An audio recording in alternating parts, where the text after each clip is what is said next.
Welcome back दोस्तों, कैसे हैं आप सब। आज की कहानी की शुरुआत में यूको और चिकी को देखते हैं, जो दोनों ही एक दूसरे की बहन थी, पर उनकी फैमिली का बहुत बुरा हाल था और इसी वजह से वो बैंकरप्ट भी हो गए थे। पर उनके पास एक बहुत ही बड़ा ऑफर भी आता है और ये ऑफर शादी का था।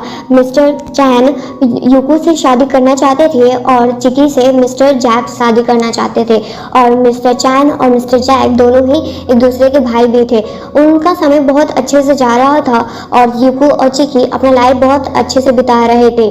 पर ऐसे ही एक दिन यूको चिकी से पूछती है कि क्या हुआ, तुम्हारा मूड इतना खराब क्यों है, क्या कुछ बिगड़ गया है तुम्हारे और जैक के बीच में। जिस पर चिकी उससे बस अभी कुछ तो नहीं कहती है, पर अपने कल रात के बाद का याद करती है, जहाँ पर वो जैक से पूछती है कि क्या तुम्हारी एक्स गर्लफ्रेंड वापस आ गई है, तो क्या तुम मुझे उसके लिए छोड़ दोगे। जिस पर जैक उसे कुछ नहीं कहता है, बस उसे किस कर रहा था और ये चीज़ चिकी को बिल्कुल पसंद नहीं आती है।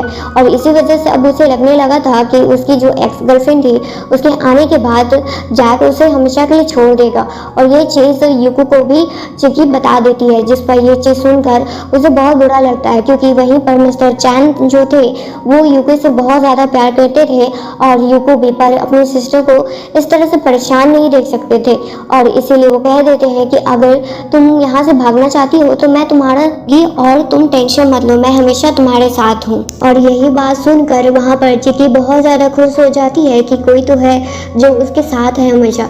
और उसी रात को देखते हैं जहाँ पर मिस्टर चैन को देखकर ये पता चल रहा था कि उन्हें यूको का टेंशन हो रहा है, और वो उससे पूछते भी हैं और उसका तबीयत का भी हालचाल लेते हैं। पर वहीं पर यूको कहती है कि मुझे कुछ नहीं हुआ है, तुम टेंशन मत लो, बस थोड़ा सा परेशान हूँ मैं, और ऐसा कुछ भी नहीं है, शायद थकावट की वजह से ऐसा हो रहा है। और ये इस पर तो मिस्टर चैन उससे भी मान जाते हैं। पर जब अगली सुबह यूको मिस्टर चैन की मदद कर रही थी उनके ड्रेसिंग में, तभी उसे ऐसा लग रहा था कि कितना बुरा है ये बात कि मैं अब तुम्हें कभी शायद नहीं देख पाऊंगी। मैंने तो अभी तक तुमसे ये भी नहीं कहा है कि मैं तुम्हें कितना पसंद करती हूँ। पर उसके इस रंग भाव का देखकर वहाँ पर मिस्टर चैन उसे पूछते हैं कि आखिर कोई बात है, अगर ऐसी कोई बात है तो तुम मुझसे कह सकती हो, तुम्हारे चेहरे को देखकर लग रहा है कि तुम मुझसे कुछ कहना चाहती हो। जिस पर वहाँ पर यूको उससे कहती है कि नहीं नहीं, ऐसा कोई बात नहीं है, मेरा तबीयत तो तुम्हें पता ही है कि थोड़ा अच्छा नहीं चल रहा है, इसी वजह से तुम्हें ऐसा लग रहा होगा। जिस पर वहाँ पर मिस्टर चैन कहते हैं तो तुम अपना ड्रेस बदलो, हम अभी हॉस्पिटल जाएंगे। और वहीं पर यूको कहती है नहीं ऐसी कोई बात नहीं है, तुम अपने मीटिंग के लिए लेट हो रहे होगे। जिस पर वहाँ पर मिस्टर चैन कहते हैं कि वो लोग अपना काम अच्छे से कर लेंगे, पर यहाँ पर सबसे ज़्यादा इम्पोर्टेंट तो